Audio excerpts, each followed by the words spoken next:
जय हिंद साथियों। आज की वीडियो में हम क्लास 12 फिजिक्स का पहला चैप्टर पढ़ेंगे हिंदी मीडियम स्टूडेंट्स के लिए। अब हम विद्युत आवेश के बारे में जानेंगे, जो पहला ही टॉपिक है विद्युत आवेश। तो डिफिनीशन जानने से पहले हम समझ लेते हैं कि विद्युत आवेश होता क्या है। जैसे अभी एनसीईआरटी के हिसाब से हम देखें तो उसमें क्लियरली लिखा गया है कि जब हम किसी भी दो पदार्थों को लेके, जैसे मान लीजिए अपने हाथों को ही लेते हैं, आपस में रगड़ेंगे तो फ्रिक्शन होगा। इनके बीच देखेंगे आप, ऊष्मा उत्पन्न होती है, हीट आपको फील होता है। तो ये ऊष्मा जो होती है, इसके स्वरूप को ही हम आवेश जनरली कह देते हैं। लेकिन अगर हम फिजिक्स के प्रॉपर लैंग्वेज में जाएं तो कहा जाता है कि विद्युत आवेश किसी पदार्थ का वह मूलभूत गुण है जो दो क्षेत्र उत्पन्न करता है। पहला विद्युत क्षेत्र, दूसरा चुंबकीय क्षेत्र। आइए इसको हम देखते हैं थोड़ा अच्छे से। तो विद्युत आवेश की डिफिनीशन वैसे हम क्या लिख सकते हैं, जब दो पदार्थों को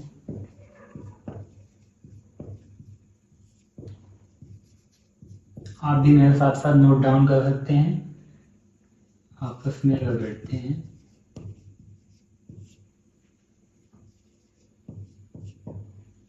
दो पदार्थों को आपस में रगड़ते हैं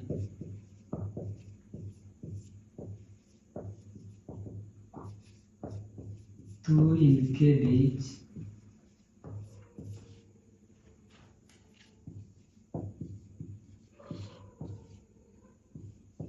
ऊष्मा उत्पन्न होती है।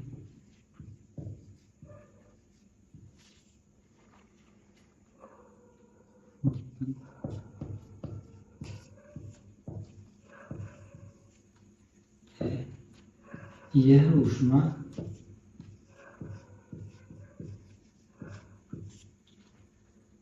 समान परिमाण, परिमाण मतलब क्या होता है, वैल्यू। जैसे कुछ हिंदी शब्द ऐसे होते हैं ना, तो आपको सुनने में कठिन लगेंगे, उसका मतलब नहीं समझ आएगा, उसको इंग्लिश में जान लेते हैं तो ईजी हो जाता है। जैसे परिमाण मतलब वैल्यू, समान परिमाण तथा विपरीत प्रकृति की होती है, विपरीत प्रकृति की होती है।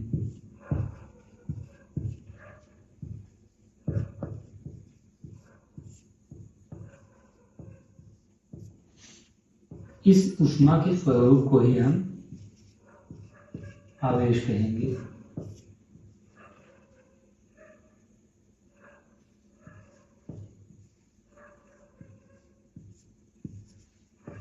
के स्वरूप को ही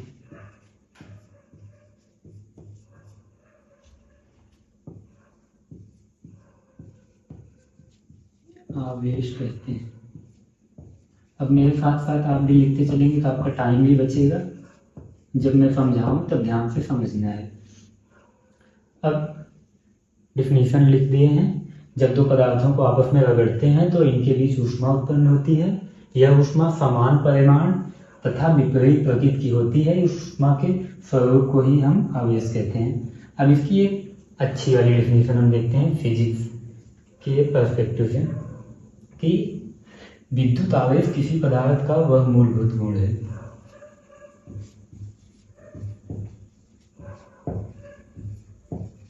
विद्युत आवेश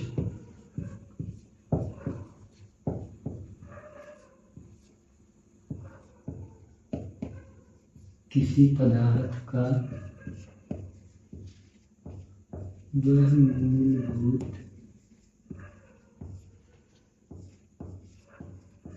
गुण है।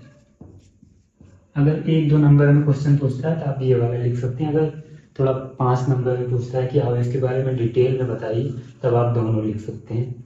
मूलभूत गुण है जो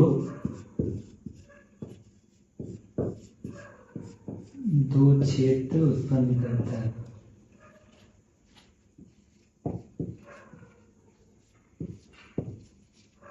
उत्पन्न करता है, जो दो क्षेत्र उत्पन्न करता है। पहला क्षेत्र क्या है, पहला हमारा है विद्युत क्षेत्र,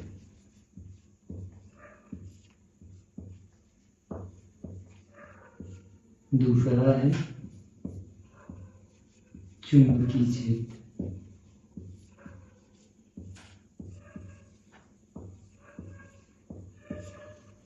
अब हम ये देखेंगे कि विद्युत क्षेत्र कब उत्पन्न करता है और चुंबकीय क्षेत्र कब उत्पन्न करता है, और एक कंडीशन और होती है जब विद्युत क्षेत्र चुंबकीय क्षेत्र के साथ साथ इलेक्ट्रोमैग्नेटिक वेव्स भी उत्पन्न करता है। ये क्या होती है? वैद्युत चुंबकीय तरंगे।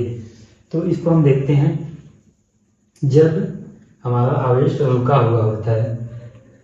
आवेश को हम Q से डिनोट करते हैं। पहले हम इसको जान लेते हैं। आवेश को स्मॉल q से प्रदर्शित करते हैं।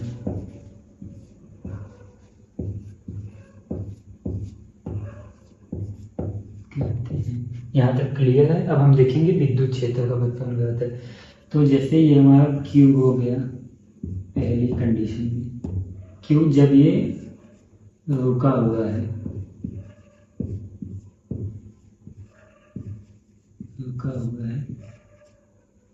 तब ये विद्युत क्षेत्र उत्पन्न करेगा।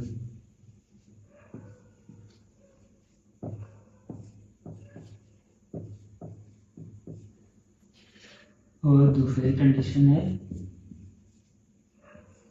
जब Q एक समान वेग से गति करेगा। एक समान गति क्या बोलते हैं? यूनिफॉर्म मोशन इंग्लिश में बोलते हैं। Q एक समान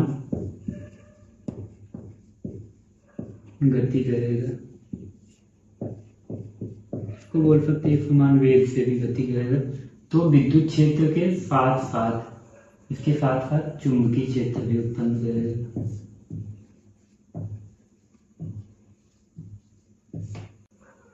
ना आप समझ लीजिएगा, कोई दिक्कत नहीं है। और तीसरी कंडीशन होती है जब हमारा Q असमान गति से चले। असमान गति मतलब कि उसमें एक्सेलरेशन हो, त्वरण हो। असमान गति, नॉन यूनिफॉर्म मोशन इसको बोलते हैं। असमान गति विद्युत क्षेत्र उत्पन्न करेगा तथा चुंबकीय क्षेत्र तथा इलेक्ट्रोमैग्नेटिक वेव्स, इसको हम बोलते हैं EM वेव्स, मतलब विद्युत चुंबकीय तरंगे। ये देखिए जो हमारा तीसरा पॉइंट था कि Q जब असमान गति से कोई आवेश, बिंदु आवेश जब असमान गति से मतलब गति करेगा तो विद्युत क्षेत्र भी उत्पन्न करेगा, चुंबकीय क्षेत्र भी, और विद्युत चुंबकीय तरंगे भी उत्पन्न करेगा। ये यहाँ पे आ नहीं पा रहा है, इसको मैं फिर से लिख देता हूँ। तब तक यहाँ तक चीज़ें समझ में आई होंगी आपको। इसको आप अगर नोट किया है तो ठीक है, नहीं तो आप इसका स्क्रीनशॉट ले सकते हैं। मैं हट जाता हूँ। तो अभी हम देख रहे थे कि जब हमारा आवेश रुका हुआ है तो विद्युत क्षेत्र उत्पन्न करेगा। अगर एक समान गति से चल रहा है तो विद्युत क्षेत्र के साथ साथ चुंबकीय क्षेत्र भी उत्पन्न करेगा। और जब नॉन यूनिफॉर्म मोशन मतलब असमान गति से चलेगा आवेश हमारा, तब विद्युत क्षेत्र के साथ साथ चुंबकीय क्षेत्र और उसके साथ साथ विद्युत चुंबकीय तरंगे भी उत्पन्न करेगा, EM वेव्स। इसको हम बाद में पढ़ेंगे। अभी हमारा चैप्टर आएगा, छठा या सातवां चैप्टर है इलेक्ट्रोमैग्नेटिक वेव्स का, वैद्युत चुंबकीय तरंगे का। वहाँ पे हम डिटेल में जानेंगे। यहाँ आप बस इतना जान लीजिए कि इस चैप्टर में इसका उतना काम है नहीं। इसको मैं लिख देता हूँ यहाँ पे एक बार फिर से कि हमारा Q है, ये जब रुका हुआ है, वहाँ सही से लिख नहीं रहा इसलिए फिर से लिख रहे हैं, रुका हुआ है तो हमारा विद्युत क्षेत्र उत्पन्न करेगा। विद्युत क्षेत्र जब Q एक समान गति से चल रहा है, एक समान गति कर रहा है, तब विद्युत क्षेत्र के साथ साथ तथा चुंबकीय क्षेत्र भी उत्पन्न करेगा। अभी चुंबकीय क्षेत्र के बारे में हम चौथे और पांचवें चैप्टर में पढ़ेंगे। और जब हमारा Q मतलब आवेश, जब हमारा आवेश असमान गति करेगा ये बेसिक बेसिक चीज़ें हैं, आप समझते रहिए। इसके बाद अभी चैप्टर में आगे बढ़ते हैं। और आप लोग को जहाँ भी डाउट आइएगा, जहाँ भी डाउट आए आप लोग कमेंट सेक्शन में डालिएगा। आपके डाउट्स का मैं पर्सनली जवाब दूंगा। असमान गति से जाएगा तो विद्युत क्षेत्र,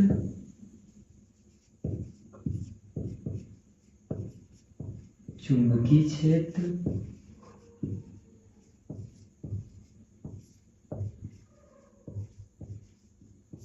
तथा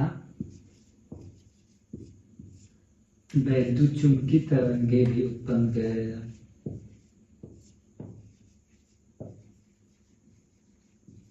विद्युत चुंबकीय तरंग भी उत्पन्न करेगा। ठीक, वहां आ नहीं रहा था इसलिए शेष लिखते हैं। इसको आप चाहे स्क्रीनशॉट ले सकते हैं, चाहे नोट डाउन कर सकते हैं। अब इसको मिटा के हम आगे चलेंगे। हमने क्लास 10th में एक फार्मूला पढ़ा होगा, आवेश बराबर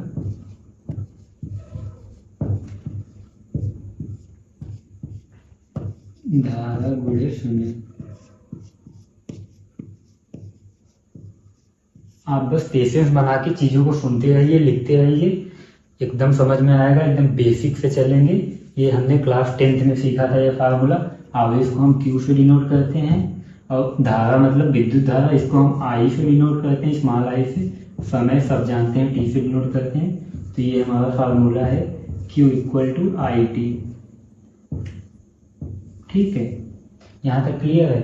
अब इस फार्मूले पे हम आगे कुछ क्वेश्चंस भी करेंगे। अब इसका हम SI मात्रक जानेंगे। आवेश का SI मात्रक क्या होता है?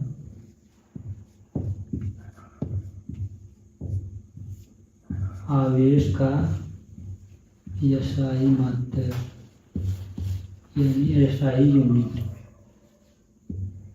ये क्या होता है? देखो, ये I क्या है? विद्युत धारा है। विद्युत धारा का मात्रक क्या होता है? एम्पियर। और T क्या है? ये T क्या है? समय। समय का मात्रक क्या होता है? सेकंड। तो ये क्या हो गया? एम्पियर सेकंड ना। तो इसको हम क्या बोलते हैं? आवेश का SI मात्रक एम्पियर सेकंड होगा। इसको हम जनरली कूलाम कहते हैं। इसको हम कूलाम कहते हैं, या अभी हम जितनी बार भी यूज करेंगे कूलाम लिखेंगे, वैसे हम शॉर्टकट में स्मॉल c लिखेंगे। ठीक है, ये आवेश का SI मात्रक हो गया। अब आवेश का जो सबसे बड़ा मात्रक होता है हम उसको जान लेते हैं। आवेश का सबसे बड़ा मात्रक,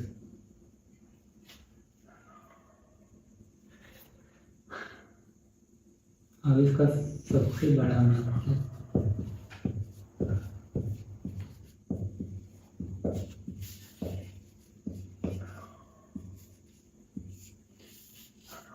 सबसे बड़ा मात्रक क्या होता है? फैराडे।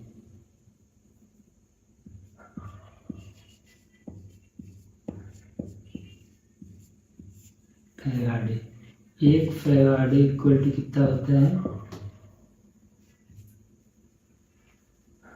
इसको नीचे पता नहीं दिखेगा नहीं स्क्रीन में, इसको हम ऊपर लिख देते हैं। एक फैराडे मतलब 1F इक्वल टू 96,500 कूलाम।